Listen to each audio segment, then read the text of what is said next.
KAMAZ, which stands for Kamsky Avtomobilny Zavod, meaning Kama Automobile Plant, is a well-known Russian vehicle manufacturer located in the city of Naberezhnya Chelny. It is now confronted with unprecedented obstacles in the year 2025. These difficulties are primarily the result of Western economic sanctions and their ripple effects on the company's operations, finances, and position in the global market. Once the undisputed leader in heavy truck production in Russia, KAMAZ now faces a wide range of challenges, including supply chain disruptions, financial distress, plummeting demand, and fierce competition from foreign truck makers, most notably the Chinese brands. Yet, despite all these problems, the company remains of strategic importance to the Russian state due to its deep connections with the defense sector and its active pursuit of import substitution and export market diversification. This video provides a detailed look at how sanctions have affected KAMAZ, what its current situation looks like, and whether it can survive or faces serious decline in an increasingly unstable environment. KAMAZ has historically depended on a complex network of suppliers, with many critical components coming from Western countries. Among the key foreign inputs that have supported the design and performance of its trucks are engines from the American company KAMAZ Incorporated, gearboxes from the German manufacturer ZF Friedrichshafen, and fuel injection systems from the German firm Robert Bosch GmbH.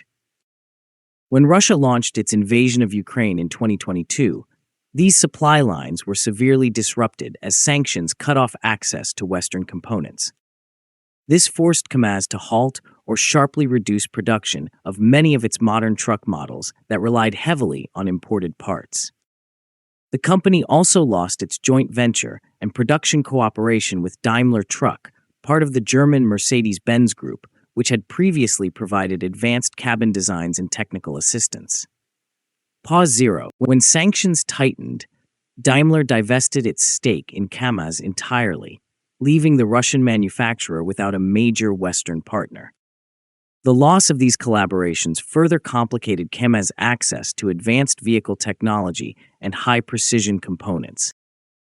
Currency exchange restrictions, blocked payment systems, and shortages of production materials have also hurt KAMAZ's export operations.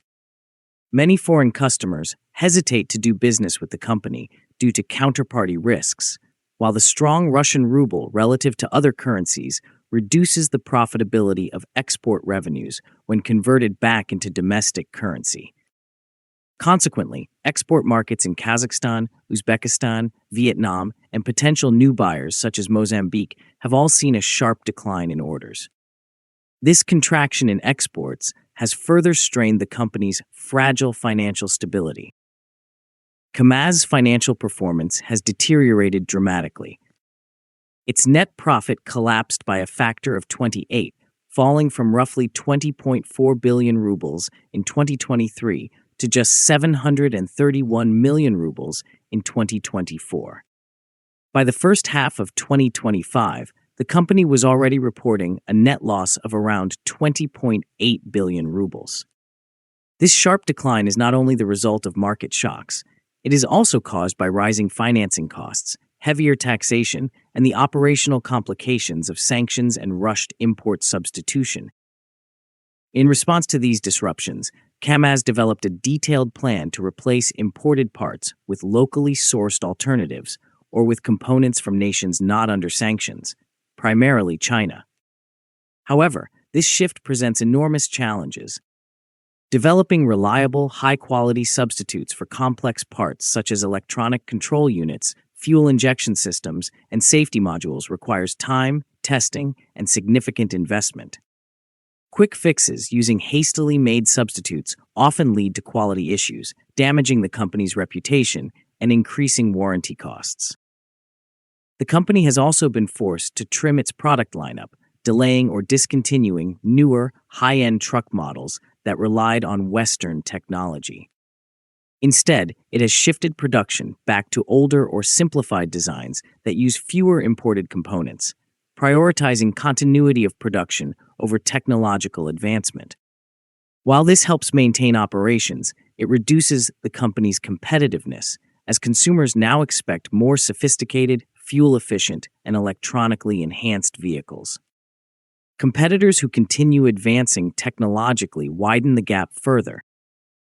Domestic demand for heavy trucks has collapsed, falling by about 60% in the first half of 2025. Despite offering discounts, KAMAZ still has more than 30,000 unsold vehicles sitting in warehouses. To cope, the company introduced a 4-day workweek and reduced production levels to control costs. It also faces intense competition from foreign imports, especially Chinese trucks that have flooded the Russian market, often with better prices and consistent supply. When Western suppliers left Russia, Chinese truck makers filled the void. KAMAZ's market share fell to about 18% in 2024, while Chinese brands captured more than 61% of the market for both heavy and light commercial vehicles. These Chinese brands offer lower prices, newer designs, and stable delivery pipelines, all factors that erode KAMAZ's remaining commercial strength. This competitive displacement puts the Russian company's long-term viability at serious risk. Even so, KAMAZ continues to hold a strategic place within Russia's defense industrial network. It produces special chassis and logistics trucks that are vital for military and defense operations. The Russian state corporation Rostec, which owns nearly half of KAMAZ's shares, ensures continued political support and a baseline level of defense-related demand. This defense role provides a safety net, shielding the company from total collapse.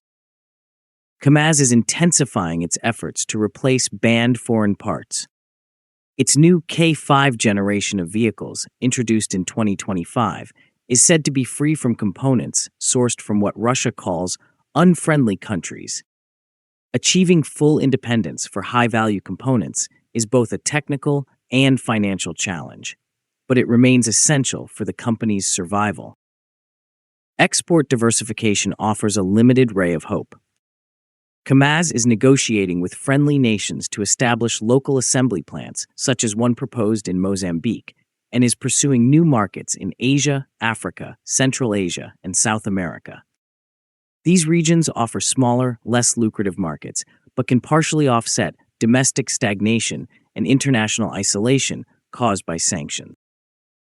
At the same time, the Russian government has considered imposing restrictions on fully assembled foreign trucks and introducing tariffs to protect domestic producers. Such protectionist measures might create breathing space for KAMAZ, but they also risk distorting the market and reducing efficiency across the wider automotive sector. Despite these protective steps, KAMAZ faces a cluster of interconnected risks that could still lead to a deeper crisis. The switch to new suppliers may cause drops in product quality, reliability issues, and loss of consumer trust. Financing remains difficult to secure. Foreign credit is unavailable, domestic loans are expensive, and state finances are strained due to ongoing military spending. These factors threaten the company's investment capacity and cash flow stability. If Russia's economy remains under prolonged strain, public infrastructure spending may shrink, and private sector demand for trucks may remain low. This could leave KAMAZ with massive overcapacity and make it dependent on government subsidies to keep its factories running. Without such support, maintaining profitability would be extremely challenging. Chinese truck dominance could also permanently erode KAMAZ's customer base. Once transport operators switch to Chinese brands offering cheaper prices and reliable supplies, it becomes extremely difficult for KAMAZ to win them back.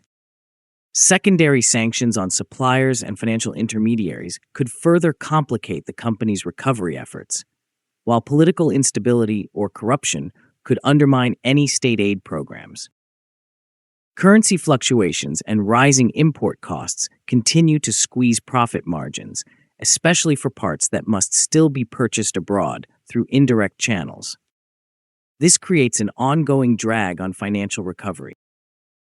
Given KAMAZ's strategic importance to Russia's defense logistics, a total bankruptcy or shutdown in the near term appears unlikely. Instead, its survival will likely take the form of a smaller, more state-reliant enterprise with limited commercial ambitions. In the short term, cost-cutting, shortened work weeks, and reliance on military contracts will continue. The company may oscillate between minor losses and break-even results. If KAMAZ successfully localizes its supply chains, maintains reasonable quality, and secures a steady stream of defense orders over the next 3 to 5 years, it could eventually stabilize. However, Chinese competitors will likely dominate the mass market. KAMAZ's future identity might shift towards simpler, rugged utility vehicles rather than technologically advanced models. In the longer horizon of 5 to 10 years, broader economic, political, and industrial trends will determine whether KAMAZ merely survives or experiences renewal. The company's fate will depend on its ability to form strategic partnerships with non-Western countries such as China, India, and several Middle Eastern nations. A relaxation of sanctions could dramatically improve its access to financing and advanced components. But if sanctions persist and Russia's economy remains stagnant, KAMAZ may shrink into a limited defense supplier with minimal commercial relevance. Recovery is still possible under certain circumstances. A thaw in international relations leading to lifted sanctions could restore access to technology, credit, and spare parts. Domestic breakthroughs in component manufacturing could also reduce dependence on imports and rebuild customer trust. Export expansion, backed by state support and local assembly abroad, could gradually restore scale. Additionally, protective industrial policies, such as import tariffs and government credit programs, might give KAMAZ temporary relief from foreign competition. An ongoing military demand would continue to provide a stable production base, ensuring survival even in tough times. Strategic alliances with friendly foreign manufacturers could also help KAMAZ rebuild its technology and supply chains outside the Western system. In conclusion, while KAMAZ faces immense pressure from sanctions, financial collapse, and competition, it is unlikely to crash completely.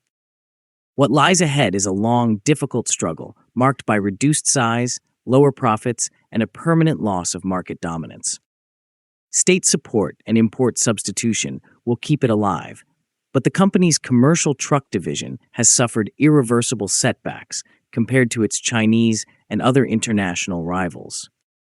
Over the next decade, KAMAZ may evolve into a leaner, defense-oriented manufacturer, surviving but far removed from its former leadership and innovation glory.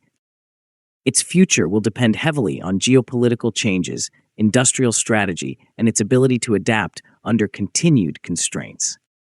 Survival is plausible, but revival at any meaningful scale remains an uphill battle, requiring deep structural reform and more favorable global conditions.